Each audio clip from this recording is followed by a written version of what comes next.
ആന്ധ്രാപ്രദേശിൽ ചന്ദ്രബാബു നായിഡു കഴിഞ്ഞ ആഴ്ച ഒരു തീരുമാനം എടുത്തു.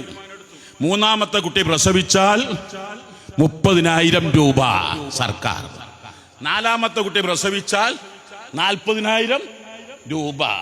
ജപ്പാനിലൊക്കെ ആണെങ്കിൽ കൊടുക്കുന്ന ലക്ഷങ്ങളാ. ഇവിടെയാണ് അഷ്റഫുൽ ഖൽഖ് സ്വല്ലല്ലാഹു അലൈഹി വസല്ലം തങ്ങൾ തസവ്വജുൽ വലൂദൽ വദൂദ് ഫഇന്നി ഉകാതിർ ബികും യൗമൽ ഖിയാമ. കല്യാണം കഴിക്കുമ്പോൾ 2 കാര്യമാണ് മാനദണ്ഡമാക്കേണ്ടത്. ഒന്ന് സ്നേഹം, അത് വളരെ പ്രധാനമായി കാണണം. മറ്റൊന്ന് നന്നായി പ്രസവിക്കുന്നവരെ കല്യാണം കഴിക്കണം. ഇപ്പൊ ചന്ദ്രബാബു നായിഡു ഒക്കെ ചോദിച്ച ചില ചോദ്യങ്ങളുണ്ട്. ആർക്കാണ് ഈ എയർപോർട്ട് വികസിപ്പിക്കുന്നത്? എന്തിനാണ് ഈ റെയിൽവേ സ്റ്റേഷൻ വികസിപ്പിക്കുന്നത്? എന്തിനാണ് ഈ പാലങ്ങളും റോഡുകളും പടുത്തുയർത്തുന്നത്?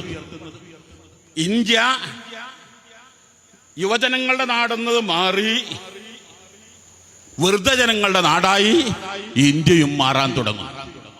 റഷ്യൻ പ്രസിഡന്റ് പറഞ്ഞിട്ട് ആകെ തെറ്റിപ്പോവും, അത്ഭുതപ്പെട്ടു. കുട്ടിയും പറയാണ്, സഹോദരിമാരെ ചുരുങ്ങി 7 പ്രസവിക്കുവിന്ന.